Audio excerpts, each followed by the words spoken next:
Thank you, Mr. Speaker.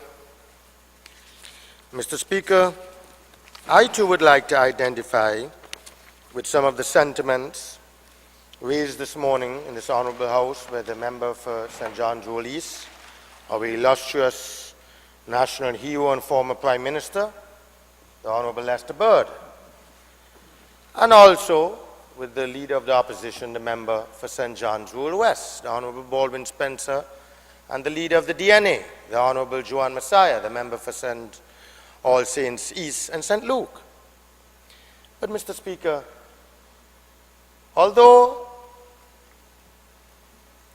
it is credible what the Honourable former Prime Minister would like us to achieve, there is always, as he would say in his own words, the real politique, the reality of the situation. Mr. Speaker, I do not want to necessarily disagree with my illustrious senior leader and national hero. But with the greatest respect, Sir Lester, you more than anyone else in this house, in this country, as former Prime Minister, Minister of Foreign Affairs, Minister of Finance, you know that might is right. And no matter all the chutzpah and all the kahunas that the member for St. All Saints East and St. Luke have said that we need. And it's noteworthy what you're saying, that CARICOM and the OECS should co-join together and come together and have a unified voice in the international community.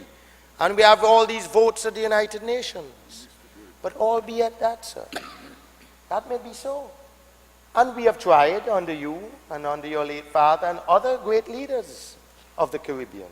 And at the end of the day, even though you speak in one voice, in unison, at these international bodies, at the end of the day, if the United States government, the United Kingdom, the industrialized imperialist countries want you to pass legislation to satisfy their requirements, even though there may be double standard, even though that the bar is much higher than what they have in their respective jurisdictions, and you do not do it, you have to look at the consequences, the damage, the irreparable damage that it will do to a small, vulnerable economy like Antigua and Barbuda, which 90% of our trade is with the United States of America.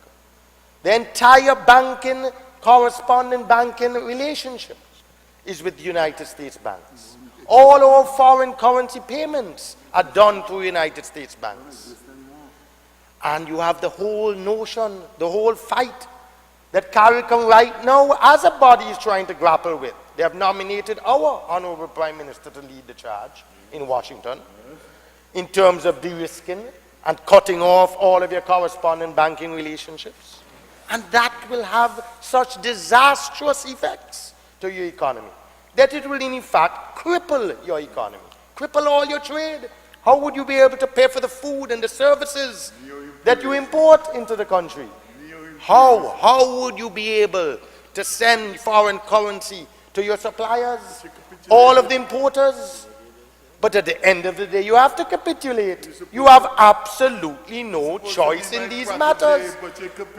I am your protege, sir. But at the end of the day, all the noise you make, all the objection that you put up, you better understand that if you don't pass these amendments, and it's not the first time, sir, I cast back my mind to 2002.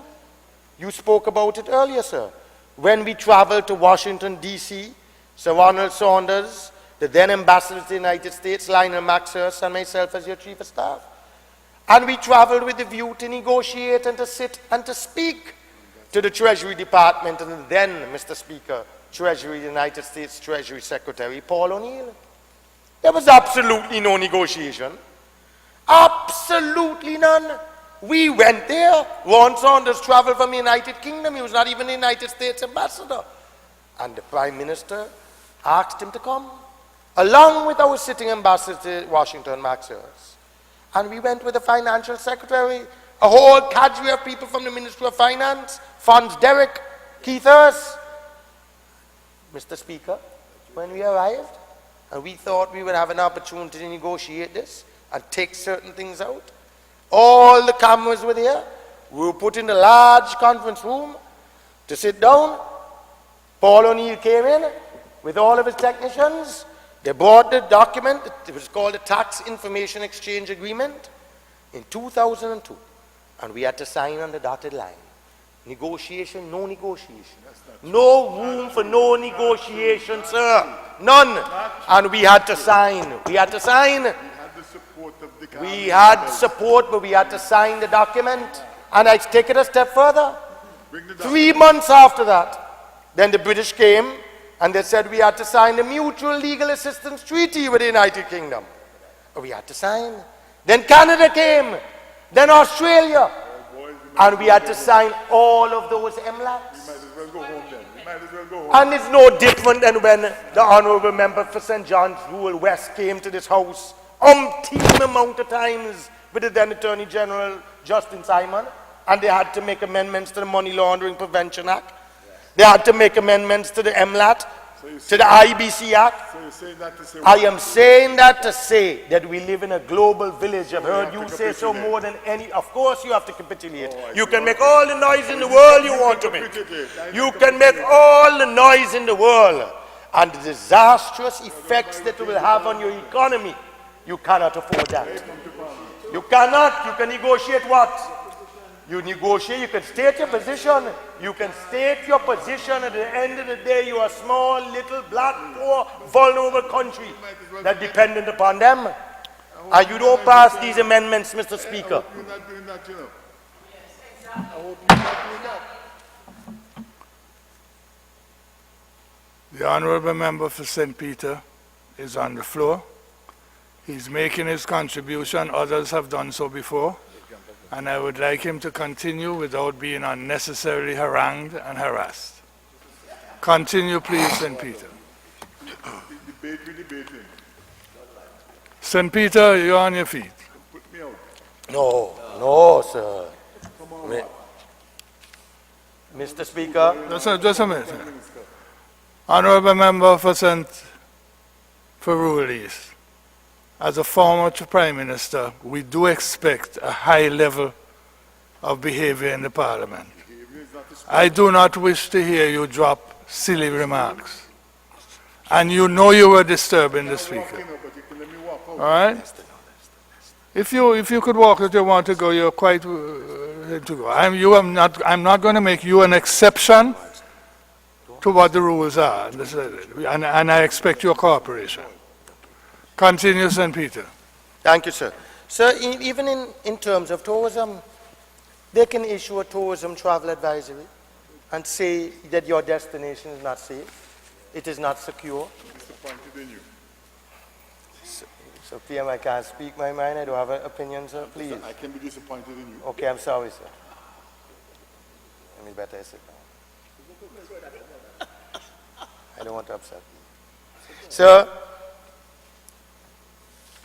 we live in a global village, and as much as we are a sovereign country with our own constitution, our own respect for the rule of law, I've seen this being played many times over.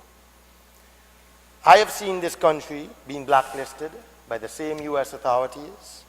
We had to fight. The then Prime Minister Lester Bird had to bring in Rodney Gallagher. We had to fight.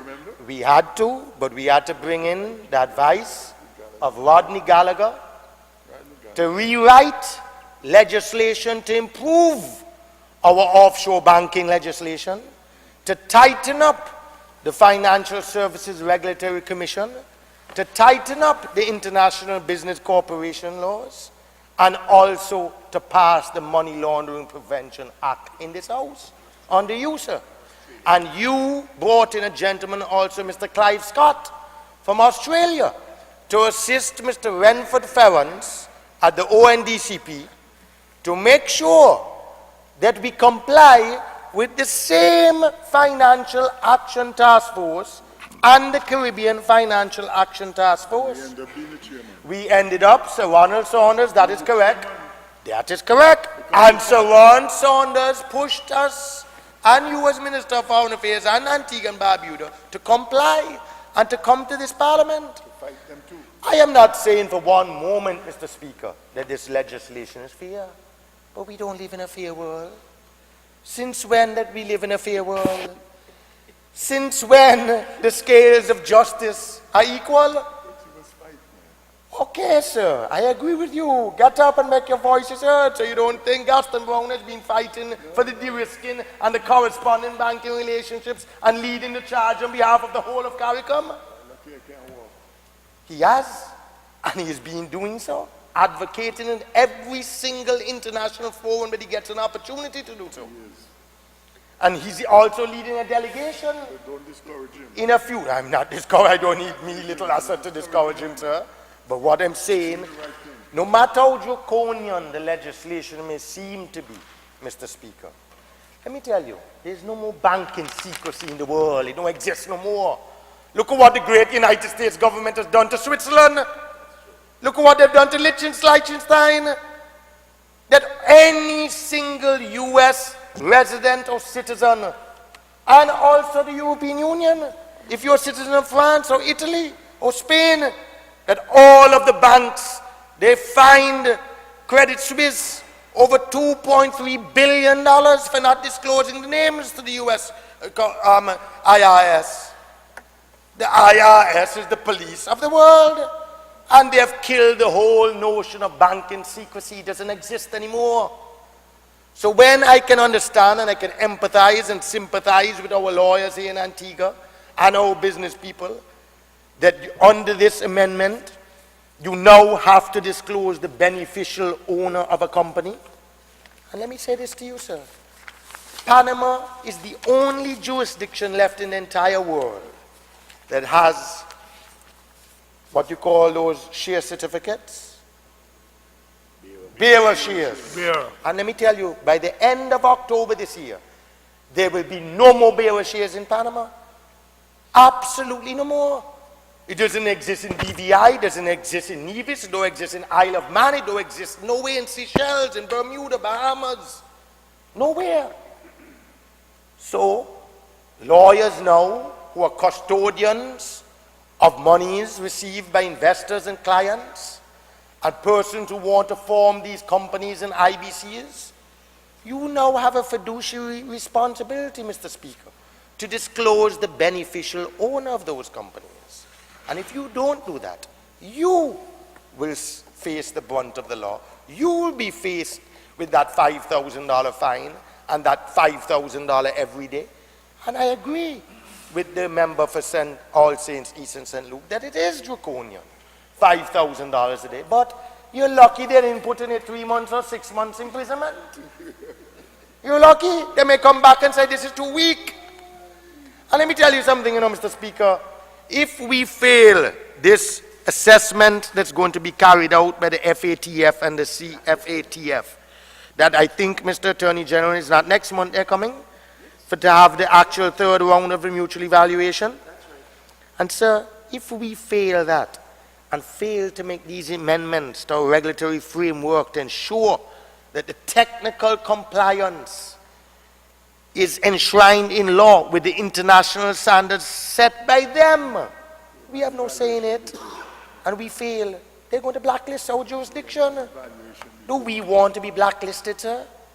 And we have fought to develop our CIP, that we have been praised as having the second best CIP program in the entire world, sir. We know the consequences that it will have, not just for your banking sector, not just for the tourism sector, sir, but for your entire economy, the entire jurisdiction. And let me say this to you. No matter how much you come together as CARICOM with one voice, all of the other prime ministers and ministers of finance of all of the other territories, they're going to be forced to pass this type of legislation. And very soon. And if they don't, they'll be blacklisted or they'll be graylisted. And the very color of the list, Mr. Speaker, is racist. It's racism. It's not a good list and a bad list, as was said in here some weeks ago in Parliament. It's a black list and it's a white list. So to be good and to pass, you have to be on the white list. That in itself, the classification, the description of the list itself is racism at its fullest. What can we do? It's not just the United States. You have all the OECD countries. They're part of the FATF.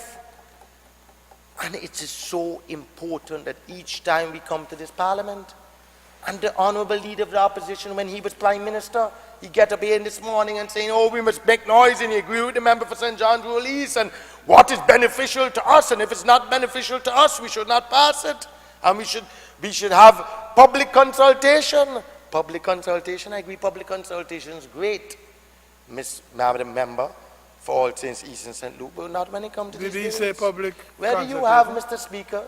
I don't recall him saying public consultation. She said consultation. Consultation with the Bar Oh, Association. Yes, yes, consultation, the bar, the Yes, chamber. Yes. That is great, but is irrelevant. If us as a government, so you don't think that Gaston Brown and Roy Benjamin, the Attorney General, and the Cabinet understand the draconian legislation, the types of amendments that they're asking us to do from time to time, you think we want to do it? Absolutely not. But as the Attorney General said, we have absolutely no choice in the matter. None, Mr. Speaker, none. I mean, look at our CIP, sir. They have criticized it. But people all over the world have a right to seek citizenship from countries other than those that they were born.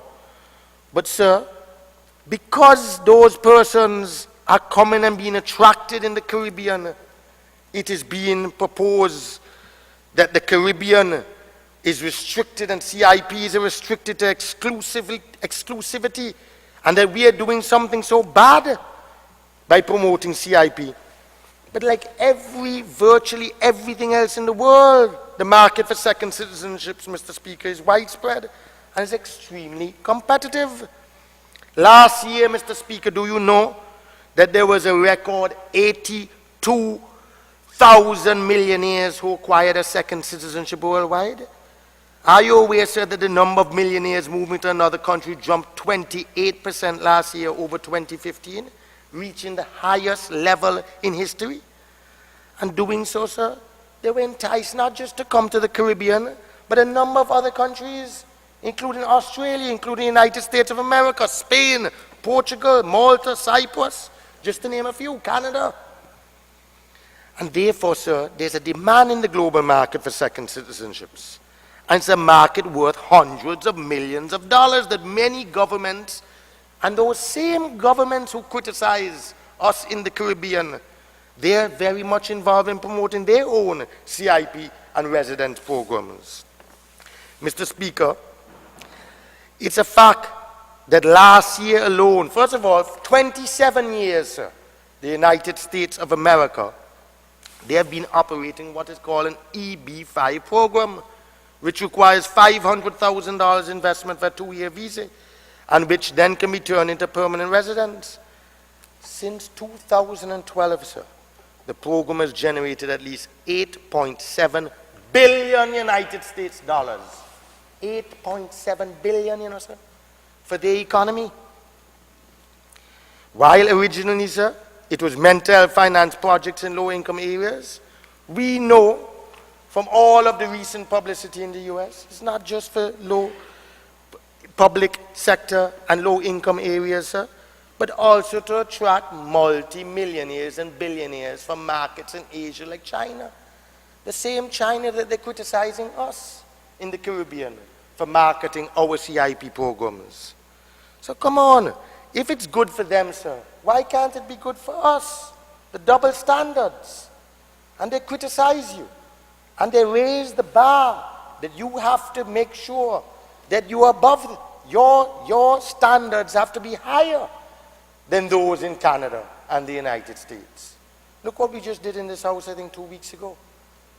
We made an amendment that all of the CIP agents will have to, under the ONDCP, file Know Your Customer, have the requirements, not exactly deemed as a financial institution, but they must have some reporting mechanism so that we regulate those agents. I am not aware that the EB-5 agents in the United States of America is regulated by FINCA or the Securities Exchange Commission, or any regulatory authority, or the lawyers or U.S. attorney that receives clients' monies. Look at what you said, sir. They've done us with FATCA. It is disastrous. We have lawyers in Antigua now that I know who have U.S. citizenship and have gone to the embassy in Barbuda and given back their U.S. passport and denounced their citizenship. Because the requirements as an attorney at law now, it's draconian. You cannot hold monies for a U.S. resident or citizen without declaring it to our local authorities, which are on the banks, and then they in turn have to declare it to the IRS. So they are the police of the world. It is the reality, it's the real politics. Mr. Illustrious Leader, my surrogate, beloved father. But you know better than anyone, sir, that you can put up a fight. And we will always, and rest assured that Prime Minister Brown will always put up a fight. Always, absolutely.